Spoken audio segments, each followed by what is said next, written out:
Good evening, everyone. My name is Elizabeth, the Education Coordinator for Marlene's Market and Deli. Tonight's special guest that we have with us is Dr. Jennea Wood, naturopathic doctor, and Heidi Ochsner, registered dietitian, both at Tummy Temple in the Lacey Olympia location, and they are speaking on the topic of heal your gut, change your life. So thank you so much for being here this evening, and thank you everyone here in the Zoom meeting also for being here. Yeah, our pleasure. And thanks for hosting, Elizabeth and Marlene. Oh, So I will just introduce myself a little bit more first and then let Heidi introduce herself. I'm Dr. Wood. I'm a naturopathic physician practicing primarily at our Lacey and Olympia location, but we do a lot of virtual care as well. So we can help people from all over the place. And I have a deep specialty times 8+ years of gut health. So this is a topic near and dear to my heart, and it touches on so many other areas of health that we'll discuss a little bit more today. So I'm excited to get started. Heidi, do you want to say a little bit about yourself? Yes, please. I am Heidi Ochsner. I'm the registered dietitian at Tummy Temple. I'm also the product director and a partner there, and I practice mostly out of the Seattle location. And I specialize also in digestive health, detoxification, lots of other things too, but definitely that is the Tummy Temple's specialty. And so thank you as well, Elizabeth and Marlene's, for hosting. It's always so wonderful to meet new people and get to have this venue to do this. So I am going to start us off, and we are talking about healing the gut and how that can really change your life. So the reason that it can change your life is that the gut is the foundation for whole body health. If you have a chronic disease, it's very possible that there's some issue in the gut as well. The gut is really a key place, and it plays a huge role in immune system regulation. As a matter of fact, 70% of our immune system is found in the gut, which is amazing. The gut also produces some neurotransmitters like serotonin, so there's mood involved in the gut. And if the microbiome, the bacteria and the different microbes that live in the gut, if that's imbalanced, deficient, or if the gut isn't functioning optimally because you have some sort of chronic gut disorder, then you actually are at risk for your health because it's just so important. So we want to talk about who might need gut rebuilding or when might you need gut rebuilding, to see if if you think that that could be something that would be important to you. So if you have GI issues, gastrointestinal issues, digestive problems or challenges, things like constipation, diarrhea, IBS, inflammatory bowel disease, bloating, reflux, heartburn, any of these kind of GI issues could indicate that you could utilize gut rebuilding and it could be helpful for you.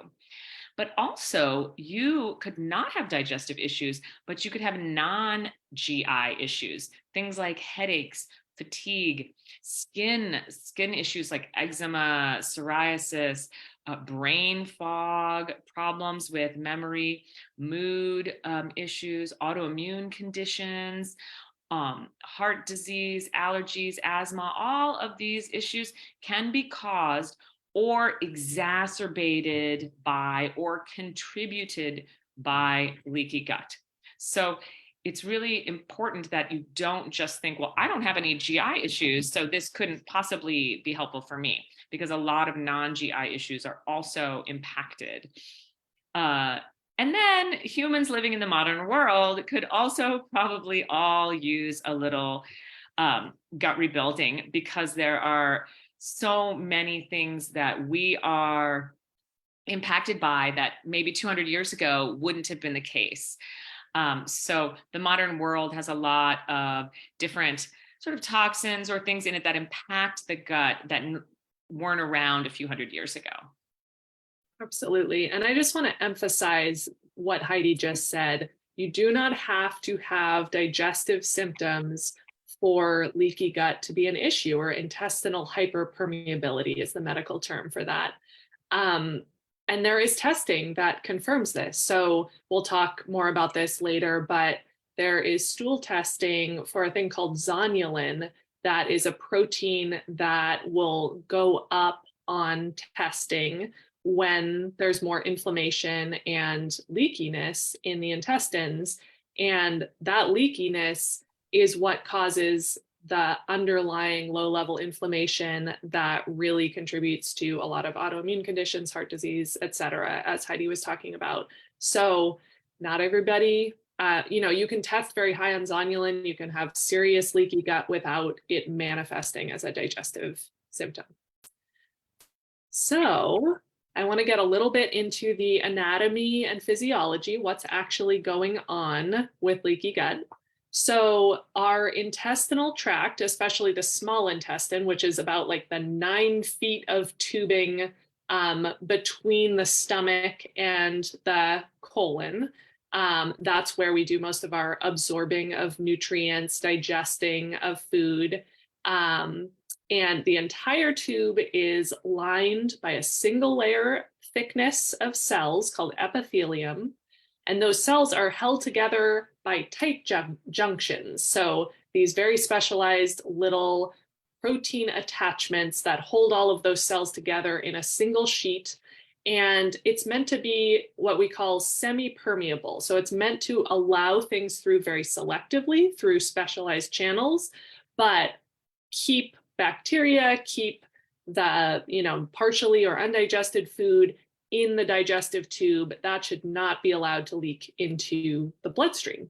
So what happens with leaky gut or intestinal hyperpermeability is that there's some degree of inflammation or irritation that gets those junctions to start loosening up. So there start to be bigger gaps between the cells that make up that lining.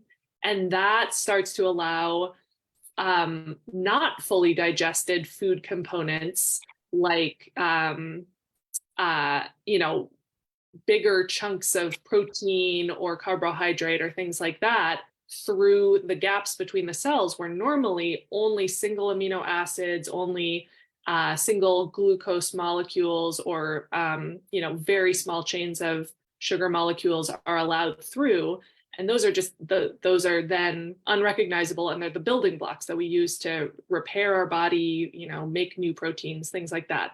So when we start to have bigger chunks and also little pieces of bacteria leaking through that membrane that's gotten irritated and inflamed, then that's getting into the bloodstream.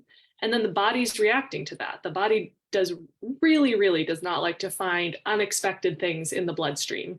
It's, your body will react more with a true blood infection, but this is kind of bumping up on that line where your body starts to think, what is going on? Is there some sort of infection getting into the bloodstream that I really need to take care of? And so that riles up the immune system, which leads to inflammation, which impacts basically every body system. So that's what's going on. And, it is very, very important to all manner of health conditions to get that under control. So we use a program that we generally refer to as the 4R program. And that's just a handy acronym. It stands for remove, replace, rebalance, and regenerate. And we'll go through those one by one. The term was coined by Jeffrey Bland, who's a wonderful practitioner, functional medicine practitioner. And so he came up with that handy term and, coined that particular formatting. But this is a strategy in general that's been used by naturopathic doctors for many, many years. And we will go through those stages piece by piece. So the first R is remove. So that means to remove the causes of the leaky gut. We always have to start with start with the baseline. What's causing it? Remove the reason that you're having this issue in the first place. And so that's the sources of inflammation. And there can be a lot of different factors playing into this. So one of them can be actual imbalances in the microbiome, actual gut infections. So that can be bacterial infections, viral infections can affect the gut, parasitic infections, intestinal parasites, and then fungal infections or overgrowth of yeasts or funguses in the intestines. And there are different types of bacterial imbalances. One of them is called SIBO, which is an acronym for small intestine bacterial overgrowth. We won't get into that today, but you may have heard of it. And these are things that we can test for. So, this would be a reason if if we go through this 4-hour program today, you've tried a lot of these things before and haven't had a lot of success, time for some testing. So this would be a reason to meet with one of our naturopathic doctors to do a stool test or a breath test, and we can help, direct what would be the most appropriate to help figure out, is there some sort of infection contributing to leaky gut? Next, there are environmental impacts. And so when Heidi was talking about humans living in, who can benefit from this? Humans living in the modern world today. A big part of this is that we are getting exposed to more and more chemicals in our environment, and those chemicals irritate and inflame the intestinal lining. So that can include chlorine in water. It certainly can include antibiotics, and those can be life-saving. They can be very important at times, but they do get massively overused. And the majority of the antibiotics in use are used on livestock, actually. And so we're getting trace doses in our food a lot of times. Oral contraceptives can contribute, and then other over-the-counter medications like non-steroidal anti-inflammatory medications, including ibuprofen, aspirin, Advil, etc. Acid blocking medications that are often used for heartburn, like Prilosec or omeprazole, and then antihistamines can contribute as well. Heavy metals, which we can get exposed to through, amalgam dental fillings, or through breaking down and flaking paint dust from old houses. And, there are a lot of actually kind of hidden sources of heavy metals. Even it can be in some types of supplements and foods in small amounts. There's a lot that's kind of unknown about exposure to heavy metals. So sometimes, you just eventually do a test and find out that people can have a high body burden of heavy metals. So that can be something that's investigated. And then herbicides and pesticides, which get sprayed on non-organic crops, especially glyphosate, which gets used in very high amounts on genetically modified crops, because that's the way they're modified, is to tolerate very high amounts of glyphosate. Mold, which in this part of the world, it can be relatively easy to have leaks and things that lead to mold growth. And then plastic chemicals, which we all get exposed to some degree, but especially heating food in plastic containers or drinking bottled water that's been sitting around in plastic for a long time. And artificially scented products like perfume, scented candles, plugins, and dryer sheets can really irritate the gut. And so it's a process to begin reducing exposure to all of these things. We can't avoid them entirely, but it can be really, really helpful to just step by step start weeding these things out, reducing exposures. And we're going to share a handout that I put together for one of our other classes on introduction to cleansing that goes through some of the simplest and most impactful ways that we can start removing or reducing exposure to a lot of these things. Yeah, it's a really great handout. Remember just to take it one step at a time. And another step that can be involved is in removing things that are inflammatory to the gut would be inflammatory foods. So there are a lot of different foods that are inflammatory.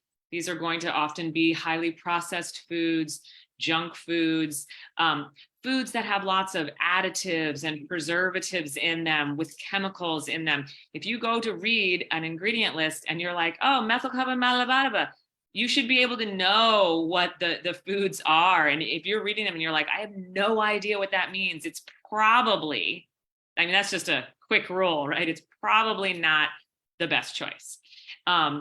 So foods that have additives and toxins in them, or like Dr. Wood was just saying, a lot of herbicides and pesticides, especially glyphosate. So if you can go organic, then doing that would be really helpful. Marlene's has a fabulous amount of organic food options. And some people, it's really expensive and can be more challenging to go organic. And if that's the case, then you can look at things like the Dirty Dozen and the Clean 15. So the Environmental Working Group puts out a list every year, and the 2023 list just came out of the dozen most pesticide and herbicide laden fruits and vegetables, and then the 15 cleanest. And so that's a great place to start if you are having trouble, like we said, going step by step. And then, foods that are low in fiber or highly processed junk foods. Alcohol, definitely inflammatory. Nobody's like, alcohol is so great for me personally. Gluten can definitely be inflammatory. Gluten actually increases zonulin, which is the test that Dr. Wood was just talking about, which is the protein that's in charge of keeping those tight junctions. It's in charge of it'll open up those tight junctions. So if your zonulin increases, then you get more leaky gut, you get more zonulin in the blood. So gluten can actually increase that zonulin. Sugar overconsumption can definitely be inflammatory. And then any foods that you are individually sensitive to. So some people are sensitive to, say, almonds, and other people, almonds are really good for them. And so if you have a food sensitivity because of leaky gut, like where Dr. Wood was saying, when the larger proteins slip through into the bloodstream, and then the bloodstream thinks, oh my gosh, is this some kind of infection? And then it makes an immune response to that specific food. So now when you eat that food, it creates an inflammatory response. But how do you figure that out? Well, you can do that a couple of ways. You can do a classic elimination and challenge diet, which I can help you run through that. Any of the naturopaths can help run you through how to do that, where you eliminate out some of the most common foods that people become sensitive to, and then you add them back in one at a time in a specific way, and watch your reactions, both digestive reactions and some of those non-GI reactions that we were talking about, things like skin inflammation or sinus congestion or headaches, etc., moodiness. So that's one way to do it. You can also find the foods that you might be sensitive to through a food intolerance blood test. We usually use US Biotech. It's just a little finger prick, and then it will show you your immunoglobulin response to you can do up to 200 and something foods. Usually people do the sort of 96 foods. So that's another way to do that. And then usually after doing this 4-hour program, you're going to want to retest after 6 months or a year to see how that is going. And a lot of these foods that we're talking about, the sugary foods, the highly processed junk foods, all of these things, they actually feed the bad guys in your gut, the bad guys in the microbiome. So by taking these out, you're also starving out those bad guys, which is great.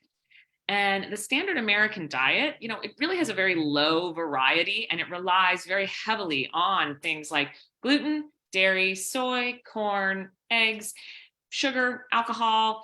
And so instead of thinking of it as like, oh, I have to cut all these things out, think about increasing your variety. So sure, you're taking some of those things out, but also there are so many things left. You're going to want to focus on whole foods.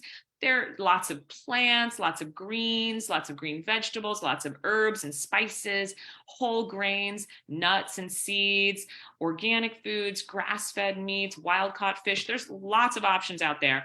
And often it's just sort of changing your mindset And because when you look at the standard American diet, you're like, wow, I'm eating the same thing over and over again. And geez, it's really inflammatory. So it's actually can be kind of fun to start just adding new things into your diet that you hadn't been trying before. And as well, the final thing that we're going to talk about removing, right, we're in that first R, is stress. So acute and chronic stress can actually really impact the gut and your health. So acute and chronic stress actually impact all of the above things that we were talking about. It can impact your food choices. When you're really stressed out, you can lean towards those quick and easy, maybe junkier foods. When you're really stressed out, your immune system tends to get lowered, and those infections that you might have could take hold more easily. As well, stress hormones actually actively damage the intestinal lining. They reduce the production of digestive juices. Like, you're in fight or flight, your body's like, run, fight a bear, don't digest your food. So when that happens, your food doesn't digest well, and then it's just much more likely that you get inflammation in the gut. And so it's important to take an honest look at the amount of stress that is in our lives, because the societal norms, especially in the Western world and America, are that like stress is normal, stress is great. We all work a 65-hour work week, and I'm great at dealing with stress. And that's just not how people have lived their life for thousands of years. So it's taking a good look at that and finding what works best for yourself. And we'll talk more later about strategies for de-stressing. So that brings us to the next R, which is replace. And so this is about supporting better digestion by adding extra digestive fire, as we call it. So by digestive fire, I mean the digestive juices that our bodies normally make to help us digest our food. And that includes digestive enzymes that are produced in the mouth, as well as released by the pancreas into the small intestine, and hydrochloric acid, which is produced by the stomach. And that especially works on sanitizing our food and breaking down proteins. And then bile, which is produced by the liver, stored in the gallbladder, and time released when we eat foods with fat in them to help us digest their fats. So these juices act as sort of a cascade of signals in addition to their chemical digestive properties. And so, we need them not just to do the actual like little snip, breaking down the food into smaller pieces. We also need them because, for example, when we produce the digestive enzymes in our mouth, that also is sending signals to our brain to get the stomach ready to produce stomach acid in the stomach. And then the stomach acid is released along with some other hormones that trigger motility and trigger release of enzymes. And then the bile has a really important role in motility through the small intestine. And so that really helps keep things moving. So they all create this sort of cascade that works together, works in synergy. And then, this is our first line of defense against gut infections, producing enough of these juices, and they're really important for absorbing our nutrients. So, not only is it a problem if your food is just in large chunks because if you were rushing, you didn't really chew, so it's just in very large chunks.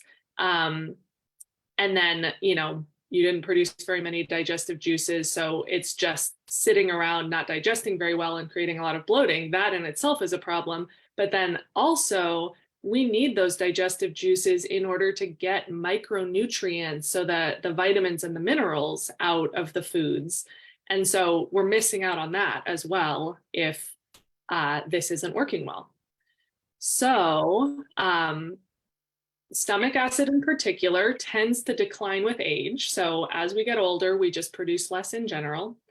And then it is definitely decreased when we're stressed out. Our body is just allocating resources elsewhere. So our blood flow is going to our extremities in case we need to run or fight. and not to the gut, and therefore there's not enough circulation in the gut, and those signals to release the digestive juices are not really happening. H. pylori is a very common bacteria that can live in the stomach, and while it is not always, it doesn't always cause disease, some strains of H. pylori can cause a lot of inflammation, stomach ulcers, can even contribute to stomach cancer. And then one of the things it does is produce bicarbonate, which neutralizes our stomach acid. So that can really reduce the hydrochloric acid in the stomach. And then a lot of times people take antacids because they're having symptoms like heartburn or acid reflux, and that is neutralizing the stomach acid. That's how it works. But that also means that we're missing out on the stomach acid to sanitize the food and to help us absorb our minerals. So over time, that can be actually a big problem.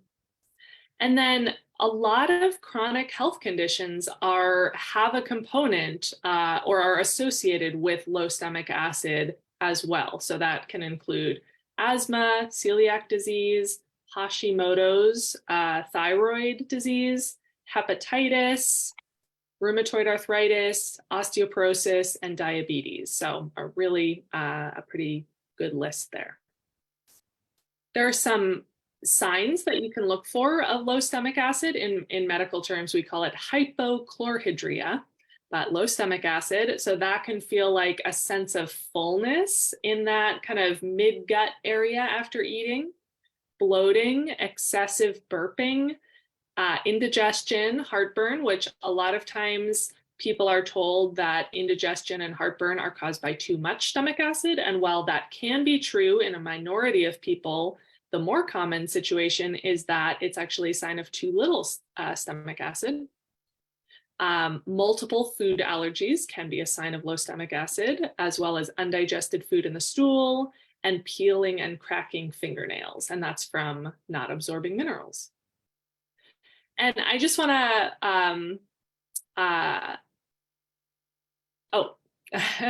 I left myself a note to remind myself to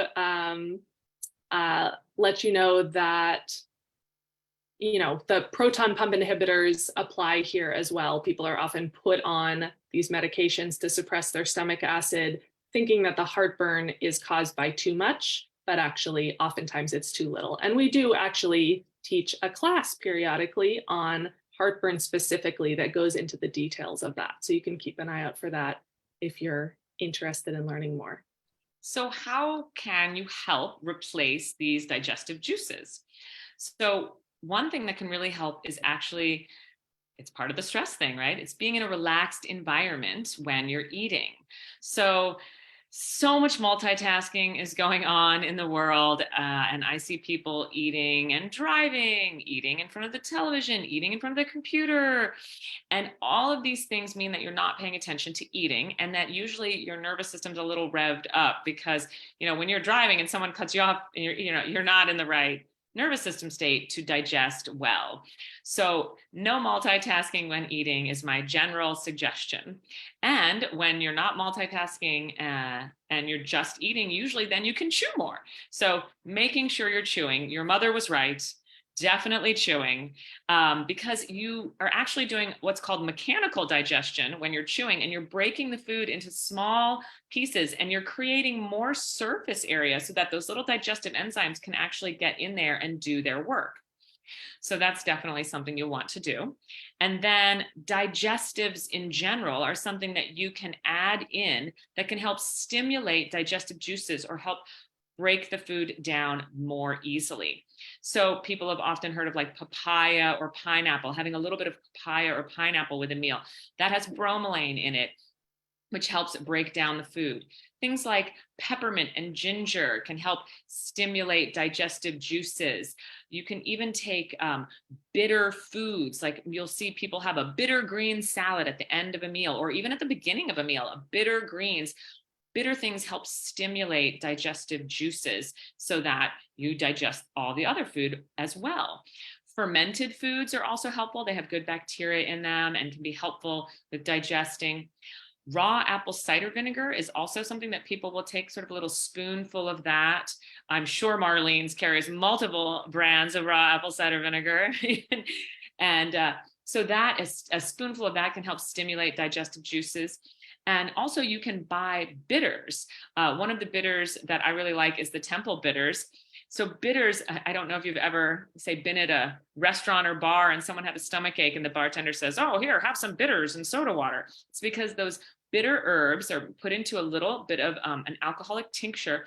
And when you take them, it stimulates those digestive juices. And the Temple bitters that we have, I really like because there's also an herb in there that brings the nervous system down and brings you into that rest and digest nervous system state. So you get both that sort of stimulation from the bitter herb, and then you get that nervous system calming to get your system in that sort of right space. So those are all different digestives that you can use to help stimulate your own digestive juices and digest your food better. As well, you can sort of take it to the next level. Say you've tried that and you're like, well, it helps some, but I'm still, having bloating or these different digestive issues. You can supplement with actual digestive juices. So you can get hydrochloric acid. It's called betaine HCl or betaine hydrochloride. And you can take that with your meal and it will help break down the proteins and turn on this cascade that Dr. Wood was talking about. You could also get just enzymes. There are proteases, lipases, amylases. They break down fats, proteins, carbohydrates, and you can get enzymes as a formula that doesn't have any hydrochloric acid. One that I really like is called Digest Ease V. It's a vegetarian formula. Some people don't want the betaine since it's not vegetarian, or the hydrochloric acid, I should say. You can get bile, and that helps with fat digestion. And bile also helps stimulate movement of the GI tract.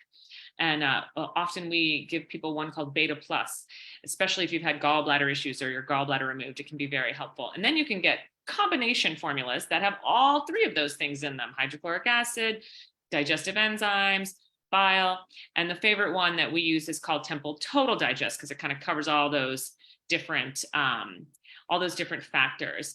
We might mention some different supplements that we often use in gut healing. I'm going to share a link to a collection that Dr. Wood and I put together that have some of these ones we're talking about. And Dr. Wood did have a note on this. Yeah. So if one caution with using these types of supplements, especially betaine hydrochloride, but this can also come up with taking digestive enzymes, is that if they increase heartburn or cause pain in the epigastric or solar plexus area, kind of just below the sternum, that would be a sign to stop taking it and consult your doctor.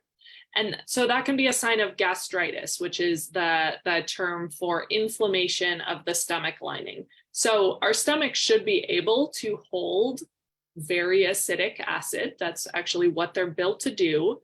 But when we have some inflammation or some problems going on in the stomach, especially, the mucus lining that generally is really thick and robust and protects that tissue from being burned by the acid, that can get really worn down. And then people can start having burning pain in that area with adding in some of those digestive juices. So I would definitely recommend working with myself or one of our other naturopathic doctors to address this. We should be able to get you back to a point where you can tolerate having acid in your stomach as it was meant to hold, which is really important for long-term health. So, but in the short term, that would be a sign to not take one of those supplements. The next R is rebalance. And so this was originally coined as reinoculate by Jeffrey Bland, who came up with this acronym. And by that, he was referring to adding in more or reinoculating the gut with good bacteria. But since that time, there's just mountains of research have come out showing that probiotic bacteria that you take as a supplement don't actually take up residence in your gut. They have fantastic beneficial effects on their way through, but they don't colonize and continue life in your gut. The bacteria living in your gut are very highly specialized, and essentially they came from your mother. When you were born, you were inoculated with her flora, and those took up residence in your gut. And then, she got them from her mother and she got them from her mother. And they're so highly specialized. They have these very specialized ways of holding on to the intestinal walls and staying put. And it just, study after study has shown that the ones that are grown in a supplement company or a lab, they don't have the ability to latch on and colonize the intestines, but they have fantastic benefits as they pass through. It's just that you have to keep taking them to keep getting the benefits. And so one of the things that's happening is that sometimes they don't survive going through your stomach acid. That's what it's supposed to do. But you're kind of getting a supplement of the compounds that they created before they died. So that's also in the capsule with the bacteria. And those things kind of fertilize your native gut bacteria and protect them, and have a lot of really, really great effects on the way through. So we have renamed this section Rebalance. And so we're talking about using probiotics to help nudge your gut bacteria into a healthier state, and then a lot of other things that we can do to help rebalance your microbiome or your balance of healthy gut bacteria. So we have trillions of bacteria living in our gut. They help us digest parts of the food that we're not able to digest. They make food that then feeds the cells of our colon tissue. They decrease inflammation. They prevent cancer. They produce these wonderful things called short chain fatty acids that, in addition to being anti-inflammatory and soothing, actually can help create energy to run our bodies. And then probiotic supplements can actually help nudge out and fight off the less helpful bacteria that can sometimes get a foothold in the gut. They can communicate and send calming signals to our immune system while we're taking them. They can help with making certain vitamins like vitamin K and some of the B vitamins. They help us digest fiber better. They help us break down toxins and make them less dangerous. They improve the acidity of the intestines. They help us make neurotransmitters like serotonin. And then really at this point, the research on probiotics has progressed to the point where it really matters what you're trying to treat when you're taking a probiotic.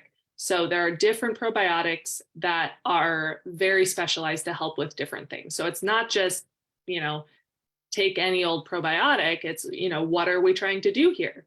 There are probiotics that can help with blood sugar balance. There are probiotics that can help support the immune system if you're getting sick all the time. There are ones that can help with reducing allergies, ones that really help with mood. There are probiotic supplements that are specifically for depression at this point. And so this is something that, we consult this research regularly and can help, if you want to consult with Heidi or one of our naturopathic doctors to get some tailored information about choosing the right probiotics, we are happy to help with that. So we're going to talk more specifics about how to help the microbiome and the good bacteria in your gut. And so everyone talks about probiotics, but you might have also been hearing the word prebiotic. So prebiotics is food for probiotics. So one of the great things is that this food falls in line with what we were talking about eating earlier. That would be anti-inflammatory and really healing for the gut. And so that's going to be foods with lots of fiber in them, because the probiotics love to metabolize the fiber, eat the fiber, and turn it into these short chain fatty acids and this butyric acid that Dr. Wood was talking about earlier that are anti-inflammatory and really helpful, anti-carcinogenic. So you're looking for fibrous foods, foods like fruits and vegetables that are high in fiber, whole grains, beans are really high in fiber, nuts and seeds. So again, we're talking whole foods, and so that's really fabulous. Fermented foods are also a wonderful, because fermented foods are fermented with good bacteria, actually ferment those foods. So things like yogurt and kefir, there are non-dairy options of that too. So if dairy doesn't work for you, cow dairy, there's goat and sheep options. And there's also fabulous coconut yogurts that I love. Cocoa Yo is great. Coconut Cult I love. There are cashew kefirs there. So there's different options out there that aren't just dairy based if you can't do dairy. I will say a word of warning, watch the sugar content in yogurts and kefir. It can be really high. So I would look at the label and see, look for the one with the least amount of added sugar. Plain ones are often the best. And then you can add some of those high fiber fruits and nuts and seeds to them if you like. Sauerkraut and kimchi, these are fermented vegetables. There are wonderful fermented vegetables. You're going to find those in the refrigerated section. If you see them on the shelf warm, then they probably are using vinegar and not a traditional fermentation process, so they won't have good bacteria in them. So you're going to look for them in the refrigerated section. And there are a bunch of even wonderful local brands. Firefly Kitchens is based in Ballard. Oli Kraut is based in Olympia. And each of these brands have like 6 or 7 different kinds, everything from gingered carrots to spicy kimchi to classic. I mean, they're great. So definitely getting some fermented vegetables into your life is great. And it's not like you sit down and just eat a jar of fermented vegetables. It's like you take a little bit, a couple of tablespoons full. I love having it with breakfast, because breakfast is one of the meals of the day where people are often rushing. So it's already ready already. It's fermented. You don't have to cook it. People tend to not get as many vegetables with breakfast. And it really pairs well with breakfast foods. You can also put it on a salad or put it on a soup. It's just a nice garnish. And you can even drink the juice that comes with it as a little tonic shot, like an ounce or 2. And it's like just filled with good bacteria and fermented goodness. And so in that vein, kombucha, I am sure people have heard of before. And again, with kombucha, you want to take it in small amounts as a tonic. I mean, you can buy a honking giant kombucha, but you don't want to drink that whole thing at once. You want to just have an ounce or 2 at a time as a tonic, each day. That's how it's traditionally been taken. And again, watch for the sugar content in kombucha. Some are radically different from others. So I would really look at that. So those are a couple of different food ways to support the microbiome and rebalance the microbiome. And then there's supplements, as Dr. Wood was saying. We really want to choose researched brands and what you're wanting to use it for. And then you also want to have a therapeutic dosage, because very often at the beginning, it's a numbers game, right? You're trying to bring the balance back in line. So things are out of balance. So sometimes you need to take more of the good bacteria to sort of push out the bad guys and get the balance back in line. And then after you're through this sort of therapeutic phase, you can find a maintenance dose, or maybe you can keep things maintained with healthy foods. So a couple of probiotics that we often use are FloraPro and Temple Biotic. They're both multi-strained probiotics that have high numbers, and we often use them. They are great for people who are doing gut rebuilding. And then Dr. Wood also talked about these chemicals, these byproducts, or they're called postbiotics, that the good bacteria make. So one of them is butyric acid. And so tributyrin is a product that we also often use. And so it's normally formed in the colon through the fermentation of fiber by good bacteria. So you eat fiber, the good bacteria ferment that fiber, and they create this butyric acid. But if you don't have the right bacteria, or maybe you're not eating enough fiber, or a little bit of both of those problems, then you're not getting this butyric acid. And the butyric acid is wonderful at reducing inflammation and stimulating repair of the gut lining. So if you're in this rebalancing stage, you can take butyric acid at this time. And it is really wonderful for helping with that. And then last but not least, there is an immunoglobulin supplement. It's a serum bovine immunoglobulin. It's dairy-free. It's called IG Guard, IG being immunoglobulin, and it will bind microbes and bind toxins in the gut. And that way they don't leak into the bloodstream. And so it reduces that immune system overactivation, that immune system freaking out about everything, and that inflammatory response. Because when those little bits of microbes and toxins from the microbes leak into the gut or leak into the bloodstream from the gut, that's when you get this inflammatory response, like, oh, my joints ache. Oh, I got a headache. Oh, I have brain fog. And so by binding those with the immunoglobulins in the gut, you just cut that off at the pass. And then it just helps that immune system chill out. So I love the IG Guard for that. I do see a quick question, and it does say, it asks, do you take insurance? Unfortunately, we do not take insurance. We can give you a super bill so that you can send it in to the insurance yourself, but we would be out of network.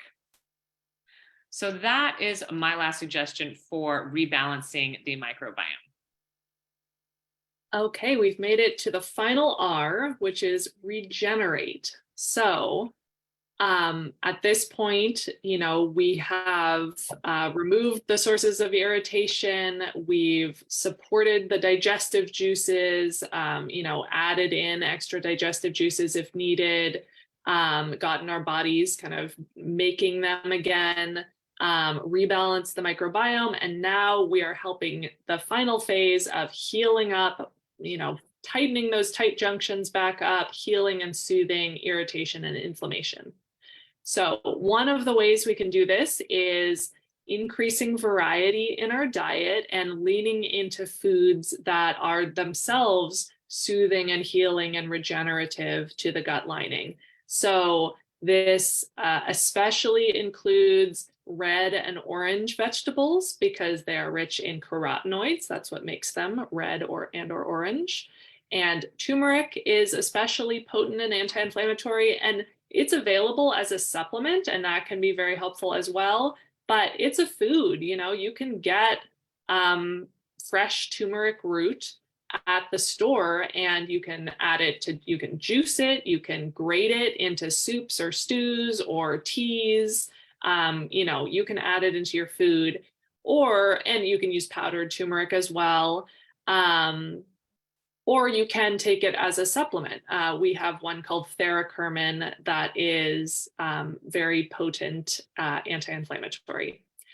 And then leafy greens, green juices, nettles, those foods also have wonderful gut healing functions. And one thing, recipe that we really like is nettle infusions or nettle tea. And that is especially mineral rich. And then slippery and slimy foods are actually wonderful for kind of sliding through and healing things up on the way through. So that can include things like okra and aloe vera, which also can be taken as a supplement, but also can be used like a food. Aloe vera juice, you can get an enormous jug of, I believe it's organic at Trader Joe's. I was just seeing that. So you could have a couple ounces, 3 times a day of aloe juice. And then just increasing variety, as we already touched on. One way I like to talk about that is aiming to eat 30 or more different plant foods per week. And so by plant foods, that includes vegetables, that includes fruit, that includes spices, herbs, grains, beans, anything that comes from a plant and not an animal. So by focusing on the 30 per week, that kind of gets us thinking in a more of a variety way, getting a bit more creative and not accidentally falling into having large quantities of the same foods over and over again. Other healing foods include omega-3 fats, which are found in wild-caught fish, walnuts, chia seeds, flax seeds, and then, of course, you could take a fish oil supplement. And then there are specific nutrients that are really healing to the intestinal lining, which is the mucosal lining of the gut. So one of these is L-glutamine. This occurs naturally in bone broth in high quantities. So that's a wonderful healing food. And that's something you can make yourself, make a giant pot of bone broth where you boil it for hours and hours at home. And then you can kind of freeze it in small portions to use later. Spinach, cabbage, and parsley are rich in L-glutamine, and juicing cabbage, while it doesn't sound delicious, is actually a really, really helpful thing for healing. It's especially known for healing stomach ulcers, actually. And then we can, L-glutamine exists as a supplement as well. It's a single amino acid, and so it just comes as a powder. And you can get it in capsules, but I think that just the straight powder is better because you generally need like a teaspoon twice a day, and that's kind of a lot of capsules. But if you already have capsules, you can just open them up. I think it's usually about 4 capsules to get the same amount. So 4 capsules twice a day. And, that can be taken by itself, or we use it also as a combination product that has the L-glutamine as well as some anti-inflammatory herbs and N-acetylglucosamine, which is another good gut healing thing. So that we manufacture a product called IntestiHeal that is wonderful and has those ingredients. And then finally, collagen is very soothing and healing to the gut and helps rebuild the integrity of that tissue. And that also is rich in bone broth or can be taken as a supplement. And we use one called Collagen Pro. Additionally, optimizing vitamin D can be is really, really important for gut health.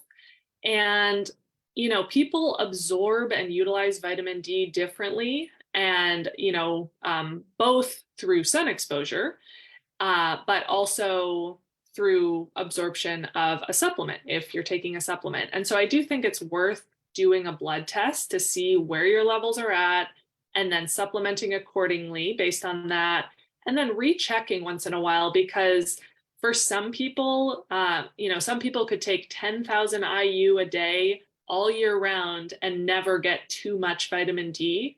And then other people will go way too high, and actually that can be quite problematic to get too much vitamin D. So testing can be very useful. I also think it's important to note that when you take your vitamin D, it makes a big difference. It is a fat soluble vitamin. So if Absolutely. You take it on an empty stomach, it absorbs almost 50% less than if you take it with a meal that has some fat in it. So that's going to make a big difference too. If you've Absolutely. Been taking vitamin D and you're like, it's just not working and your levels aren't rising, try seeing if you're taking it with a food that has some fat in it. So I definitely would suggest that. Mm-hmm. And then there are also soothing and healing herbs that are really helpful for the lining of the gut. Things like marshmallow root, slippery elm, licorice. These herbs are called mucilaginous herbs. So when you get them wet, they get really slimy and slippery, almost mucousy, and they'll coat the lining of the digestive tract. And it's like super soothing as it coats the lining and helps heal that and decrease the inflammation.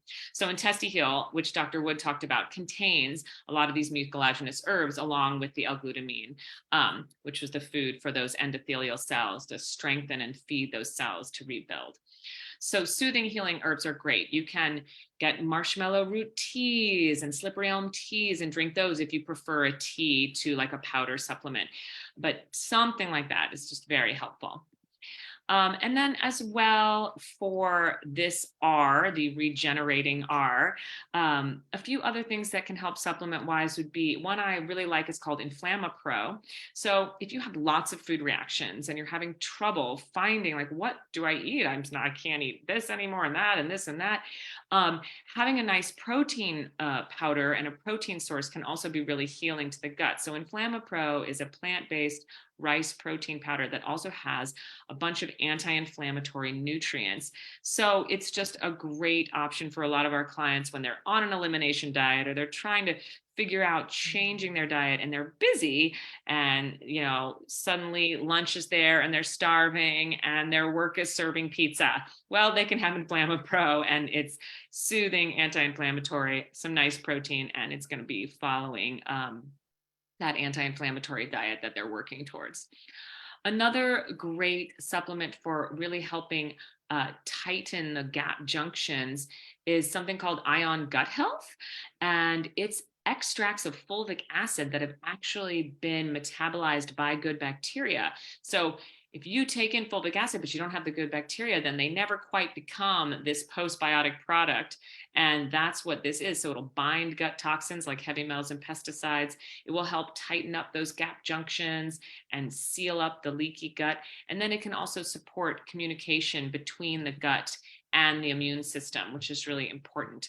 And all of these different supplements that we've been talking about throughout this hour can actually be taken for healing during this time of healing, or they can be taken preventatively. Say you've already done this work, but now, oh, whoops, I know I'm going traveling and I'll probably be getting in foods that I normally wouldn't, or having an extra alcohol, or things like that. Then you can take it preventatively. Or if you have an acute situation like, oh, I know that I react to gluten and I'm going to this pizza party and I'm going to have some, or you get food poisoning and everything gets really inflamed all of a sudden when it had been good, you can use these also for an acute situation, even if you've already done, say, this 4R program 6 months ago. And then finally, the other thing that you can do to just help this final R is, we were talking about stress previously, and we said we would talk about some things you could do to de-stress.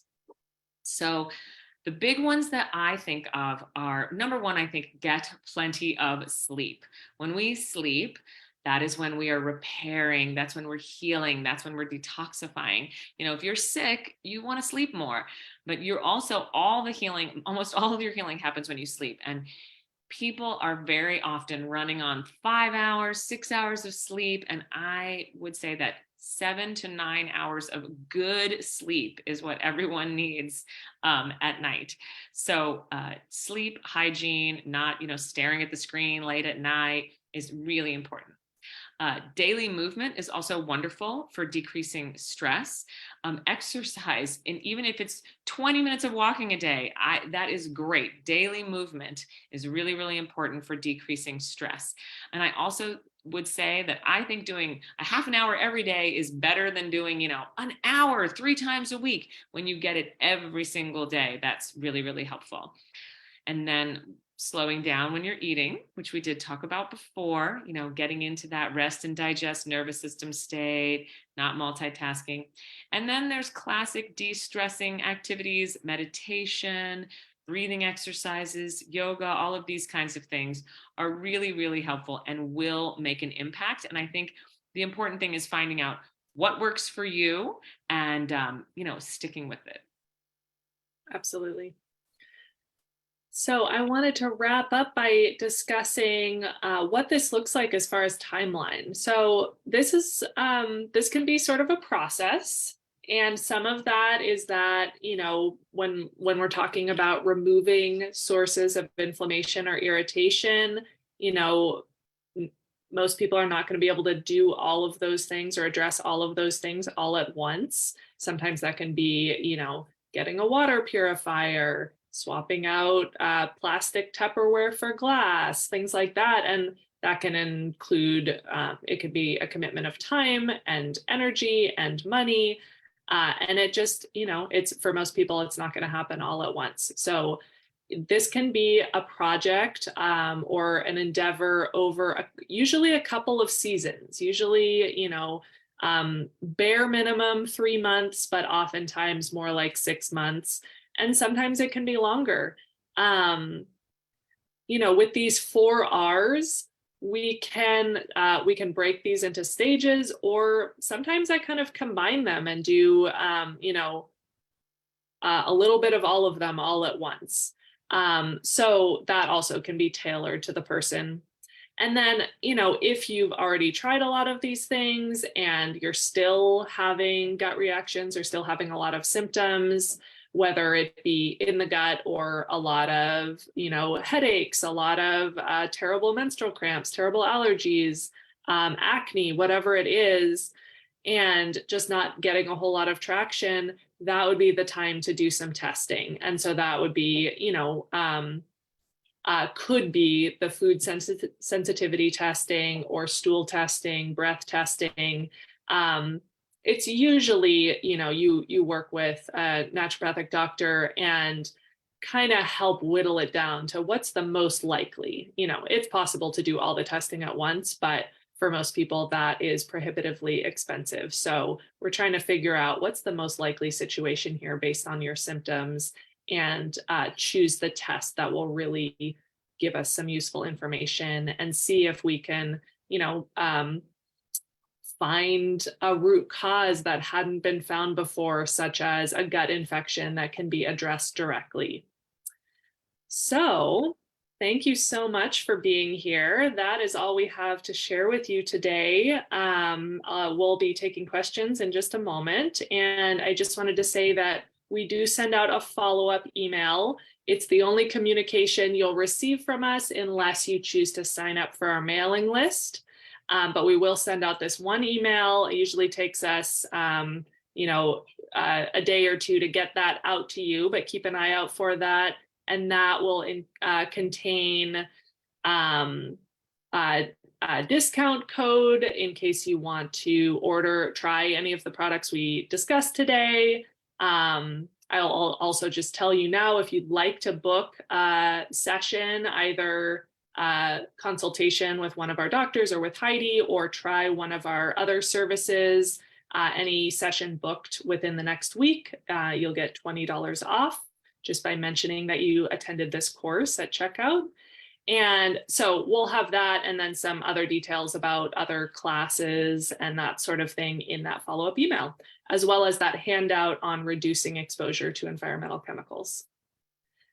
So thank you again to Marlene's for having us. And I'm going to flip over to see if we've got any questions, or if you want to just unmute yourself, please do. We'll give it a few moments to see if anyone has questions for us. Don't be shy, folks. And if you are, just enter them in the chat box. I did see someone asked, will a link be shared of this presentation? And yes, we do share the link to the recording in that follow-up email. Anything else? Maybe Hi, that's it. Can I ask a question? Yes, of course. So I have a 23-year-old son. I'm giving context here because he's young and probably doesn't want to spend a lot of time doing everything you've mentioned.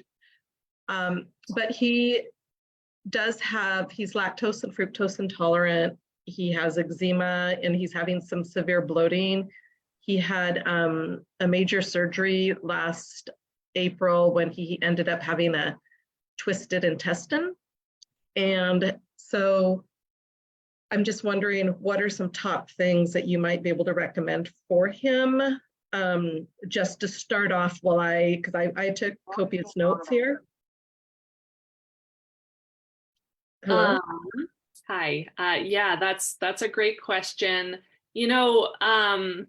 I think in cases like that, where it's a very specific person, I would really recommend having him meet with someone. And, I absolutely, you need to meet people where they're at, and he may not be willing to do all of this, but I would need more information to really give a useful answer. I think we discussed some of those products today, and trying a probiotic could be helpful, but I would need to get a lot more detail from him about really what's going on with him before I could give a really useful answer in his case. So how, like, you're both, it sounds like both of you come from very knowledgeable places, but who do we call? Or who should he call between, he lives in Seattle, but you do Zooming and things, you do online things from Olympia. So Yeah, I don't I mean, know your professional stance, I don't know which one of you or which clinic would be the most beneficial for him. I would say to make an appointment with Dr. Wood, and she would sketch out a bigger protocol, and then could go into more detail, because there might be some testing involved in the scenario that you're talking about. Mm-hmm. And eczema, I mean, it is often related to food sensitivity. It's a very common combo there that could be involved. And then you've got the twisted intestine and the surgery. There could be some hands-on things that Dr. Wood would suggest, some visceral manipulation or abdominal massage that he could get at the Seattle location. But I would say investing in the bigger protocol, because there could be some testing involved. Okay, thank you so much. thanks for asking. We received the question, what are the first 3 R's? So I'll just say all 4 of them: remove, replace, rebalance, regenerate. So we're removing the inflammatory, annoying, problematic things. Then we are replacing the digestive juices. We're rebalancing the microbiome, and we are restoring that whole lining and the whole gut. And not everybody is going to need to actually replace the digestive juices. So that's kind of a tailored thing. You may be encouraging your body to produce more of the digestive juices if you're, on the younger, healthier side, have less severe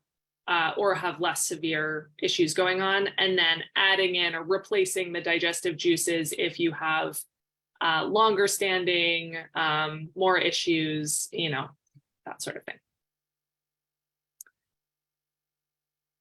Any last questions?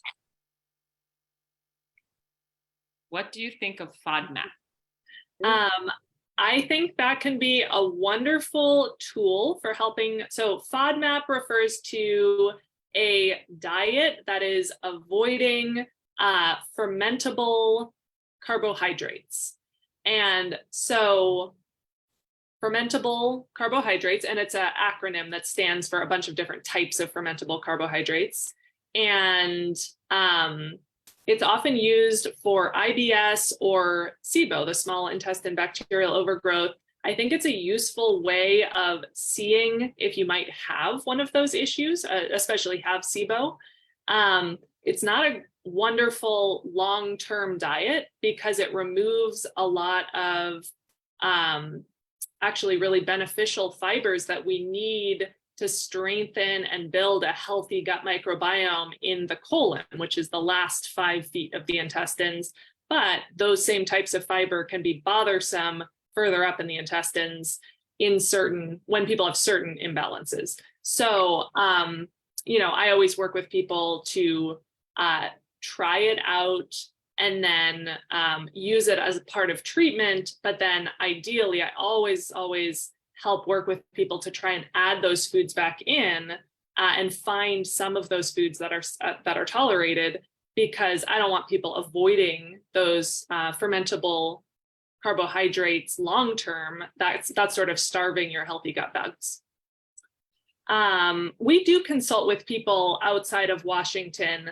I, as a doctor, I'm not able to prescribe medication or order lab testing for people who are in other states, but I'm happy to consult on issues.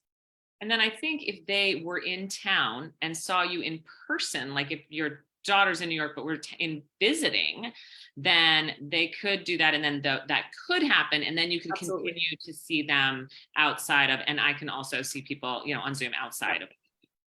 Yeah, absolutely. Yeah, but I can only write prescriptions when the person is in Washington, for example. My medical license is not good for New York pharmacies or labs. All right. Well, I think that is all. Thank you so much, everybody, for attending, and it's been a pleasure. Yes, Thank it's been you great. so Thank you so much. much. Yes, thank you so much, Heidi and Dr. Wood. Thanks again, Elizabeth, for hosting. Yes, not a problem. Looks like Ginger said thank you, and looks like she's going to be meeting with one of you. So that's fantastic. Oh, Great. wonderful.